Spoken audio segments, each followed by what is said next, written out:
Keir Starmer has been selling the British public a massive illusion. He stood in front of the cameras, made bold promises, and assured everyone that his government would finally take charge and crack down on criminal gangs.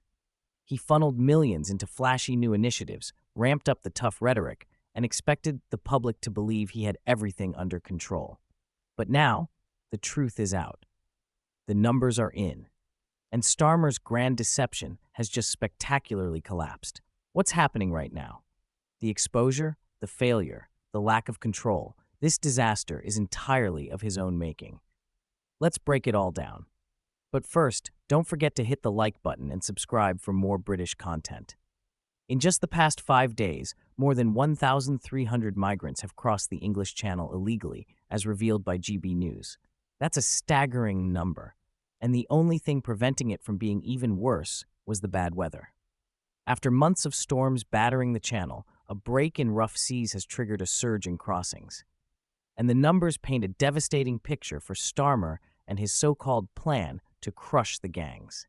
Today alone, at least 180 migrants arrived. Yesterday, 326 more made the crossing in just 6 small boats. The day before, 182 arrivals, and on Sunday, a record-breaking 592 migrants in 11 boats, the highest March arrival ever recorded. And yet, 8 months into Starmer's supposed tough-on-crime leadership, there's no sign that his approach is making any difference. In fact, it's getting worse. Let's look at the numbers. Since January 1st, over 3,400 migrants have arrived via the channel, nearly 20% higher than this time last year. And Channel 2024 was already a record-breaking year, with 36,800 crossings, an increase from the year before. So, what exactly has Starmer done to address this crisis? He's poured millions into the new Border Security Command, boosted resources for the National Crime Agency, and yes, some suspected people smugglers have been arrested in the UK and Europe. But has that stopped the boats? No. Has it even slowed them down? Absolutely not. A maritime security source put it plainly. It's as clear as the nose on your face. This policy of smashing the gangs just isn't working. We've had 8 months of a Labour government, a supposed uptick in law enforcement, and yet crossings haven't decreased. In fact, they've increased. The only thing controlling the numbers is the weather. Without the storms, the figures would be even higher. And this is where the scam of Starmer's approach is fully exposed. He talks tough, throws money at agencies, and announces new initiatives. But the reality? None of it is working. The gangs are still operational, crossings are higher than ever, and Labour's big crackdown stunt has instantly backfired. Meanwhile, the Home Office continues to insist they're doing everything possible. A spokesperson stated, "We all want to end dangerous small boat crossings, which threaten lives and undermine our border security. The people smuggling gangs do not care whether the vulnerable people they exploit live or die as long as they pay. We will stop at nothing to dismantle their business models and bring them to justice." But here's the problem. We've heard it all before. This government, like the last one, is stuck in an endless cycle of empty promises and failed policies. While Starmer claims to be tough on illegal immigration, the reality is clear. His policies are failing, crossings are rising, and the British people are being deceived. What do you think? Let me know in the comments. In other news, Keir Starmer's remarks at a Ramadan iftar event inside the British Parliament have stirred controversy, but for all the wrong reasons. I know this has been a very difficult time for Muslims in the UK, with the pain of the conflict in Gaza and the suffering of the Palestinians. For once, Starmer's words have earned my respect. Watch this and decide for yourself.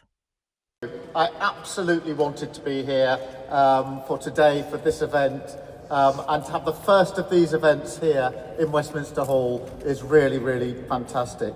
I want to start by thanking the speakers of both houses for hosting this event. I think that shows the strength of unity and also to the APPG, of course, on British Muslims for organising it. It's fantastic to be able to get so many people here together in such a symbolic way, in such a symbolic place. So it is absolutely fantastic to be with you as people gather in homes, in mosques, and communities around the country during this special season come together in charity and service and welcome people of all faiths and none for an iftar.